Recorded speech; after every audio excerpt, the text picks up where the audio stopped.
Hello student, welcome back to my YouTube channel. आज की इस वीडियो में आपके लिए केमिस्ट्री के दो नियम बहुत ही इंपॉर्टेंट हैं। ये बोर्ड परीक्षा में हर साल किसी न किसी साइड में पूछ लिए जाते हैं। ये 2 नंबर से लेकर 4 नंबर में आपके पूछ लिए जाते हैं। तो आप पहला नियम आपका क्या है, कोलरास के नियम को परिभाषित कीजिए। तो यहाँ पर ये कोलरास का नियम जो है, ये कोलरास एक वैज्ञानिक थे। कोलरास क्या थे? एक वैज्ञानिक थे। इन्होंने एक नियम दिया। क्या नियम दिया था? यहाँ पर आप हेडिंग डाल लेते हैं, काले पेन से आप हेडिंग डालना है आपको बोर्ड परीक्षा में। तो इस प्रकार ये लिखना है कि इस नियम के अनुसार अनंत तनुता पर किसी वैद्युत अपघटन की मोलर चालकता विलयन में उपस्थित धनायनों तथा ऋणायनों की मोलर चालकताओं के योग के बराबर होती है। यानी कि जो मोलर चालकता है, हमारी मोलर चालकता क्या कहते हैं, एम, यह मोलर चालकता है।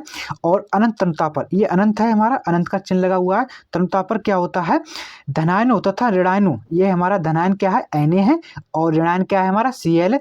इसकी मोलर चालकता यानी कि जो मोलर चालकता योग होता है वो धनायनों तथा ऋणायनों की मोलर चालकता के योग के बराबर होता है।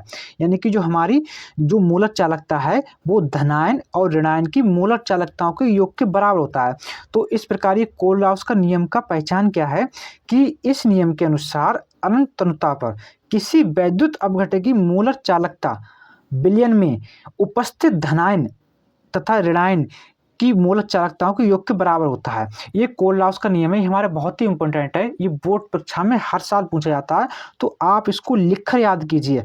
आप दो तीन बार लिखेंगे तो आपको ये बहुत सरल तरीके से याद हो जाएगा। इसी प्रकार हमारा अगला नियम हार्डी-सुलजे का नियम। तो हार्डी-सुलजे भी एक वैज्ञानिक थे। इन्होंने अपने एक नियम दिया। तो इसका नियम क्या है, यानी इनका नियम क्या है, किसी आयन की संयोजकता जितनी अधिक होती है उतनी उसकी स्कंदन करने की क्षमता उतनी ही अधिक होती है। इस नियम को ही हार्डी-सुलजे का नियम कहते हैं।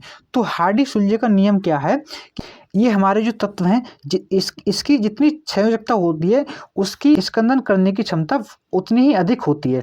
तो यानी स्कंदन क्या होता है, फ्रीजिंग, यानी कि जमने की क्षमता, यानी कि जो बर्फ होता है हमारा वो जमता है। ये इसी प्रकार और हमारे जो पदार्थ हैं या जो तत्व हैं वो जमने की क्षमता किस पे डिपेंड करती है, उसकी संयोजकता पर डिपेंड करती है। तो यही हार्डी-सुलजे ने बताया था, किसी आयन की संयोजकता जितनी अधिक होती है उसकी स्कंदन करने की क्षमता उतनी ही अधिक होती है। इस नियम को ही हार्डी-सुलजे का नियम कहते हैं। आपके 2 नियम है, बहुत ही इंपॉर्टेंट है। पहला नियम था कोलरास का नियम और दूसरा नियम है हार्डी-सुलजे का नियम। ये बहुत ही इंपॉर्टेंट है, इनको याद कीजिए, तो लिखकर भी देखिए और इनके उदाहरण भी पूछ लिए जाते हैं कि इसके उदाहरण बताइए। तो आपको Al2 3+ और इसमें लिख देना है Va2+। इस प्रकार ये आपके बढ़ते क्रम में बताए गए हैं। तो इनको आप उदाहरण में कॉमा लगाकर भी लिख सकते हैं। तो ये बहुत ही इंपॉर्टेंट है, इनको याद कीजिए, तो लिखकर भी देखिए। बोर्ड परीक्षा से संबंधित आपको डेली ऐसी वीडियो मिलती रहेंगी। वीडियो पसंद आए वीडियो को लाइक करें एंड चैनल को सब्सक्राइब कर दें।